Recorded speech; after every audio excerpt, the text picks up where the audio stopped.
क्या अशुभ घटनाएं लाएगा ब्लड मून के 15 दिन के अंदर पड़ने वाला सूर्य ग्रहण?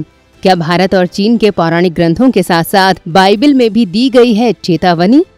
दोस्तों, 7 सितंबर 2025 को पूर्ण चंद्र ग्रहण लग रहा है। इस बार का चंद्र ग्रहण ब्लड मून होगा, यानी ग्रहण के दौरान चंद्रमा खूनी लाल रंग का दिखाई देगा। दोस्तों, चंद्रमा का खूनी लाल रंग का दिखना ज्योतिष के नजरिए से काफी अशुभ माना जाता है। भारतीय ज्योतिष ही नहीं, चीनी मान्यताओं और बाइबल में भी ब्लड मून को एक बेहद अशुभ संकेत के तौर पर देखा जाता है।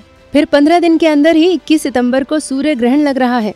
पितृपक्ष में ब्लड मून के बाद सूर्य ग्रहण का ये योग अशुभता को कई गुना बढ़ाने वाला बताया जा रहा है। वीडियो में आपको बताएंगे कि ब्लड मून और उसके बाद पड़ने वाले सूर्य ग्रहण को लेकर किस तरह की आशंकाएं जताई जा रही हैं। बस आप देखते रहिए द कर्मा। दोस्तों, भारतीय ज्योतिष के अनुसार पितरों का लोक चंद्रमा के ऊपरी भाग में स्थित है। पितृपक्ष की शुरुआत और विसर्जन पर ग्रहण होने से विश्व में अशांति हो सकती है। दुनिया भर के देशों में तनाव की स्थिति बन सकती है। भारत के अंदर भी आंतरिक राजनीति में कटुता बढ़ने की संभावना है। इसके पहले वर्ष 1903 में पितृपक्ष में एक साथ 2 ग्रहण लगे थे। उस समय चंद्र ग्रहण भारत में नहीं दिखाई दिया था। वहीं इस बार सूर्य ग्रहण भारत में नहीं दिख रहा है। आपको बता दें कि 1903 में इस खगोलीय घटना के बाद बंगाल विभाजन की मांग तेज हुई और आने वाले 2 साल के अंदर ही बंगाल का विभाजन हो गया। यही नहीं, इसी समय देश की राजधानी को कोलकाता से हटाकर दिल्ली करने की योजना के बीज भी बोए गए और 12 दिसंबर 1911 को जब किंग जॉर्ज पंचम भारत आए तो उन्होंने दिल्ली को ब्रिटिश इंडिया की राजधानी घोषित कर दिया, जिसके बाद दिल्ली में अंग्रेजों ने राजधानी के अनुरूप कंस्ट्रक्शन शुरू कर दिए। 13 फरवरी 1931 को भारत की राजधानी पूरी तरह से दिल्ली में शिफ्ट हो गई। दोस्तों, पितृपक्ष में लग रहे इस बार के 2 ग्रहण के बाद भी कुछ लोगों ने ऐसी भविष्यवाणी की है कि भारत की राजधानी दिल्ली को बदल दिया जाएगा और कुछ साल में ही भारत की नई राजधानी का ऐलान कर दिया जाएगा।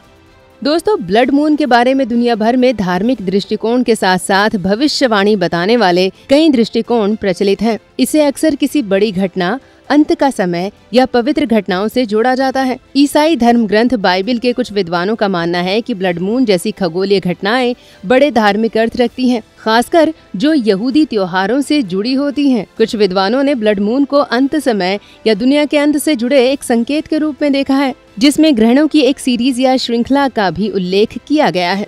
ऐसा माना जाता है कि ब्लड मून एक ऐसा संकेत है जो बताता है कि परमेश्वर के कैलेंडर में कुछ बड़ा घटित होने वाला है। दोस्तों, प्राचीन चीन में लोग मानते थे कि ब्लड मून चंद्र ग्रहण तब होता है जब एक भयानक ड्रैगन चंद्रमा को खाने की कोशिश करता है। इस ड्रैगन को डराने और चंद्रमा को बचाने के लिए लोग जोर जोर से शोर मचाते थे। ऐसा माना जाता था कि ढोल बजाने और बर्तनों पर प्रहार करने से ड्रैगन डरकर भाग जाएगा।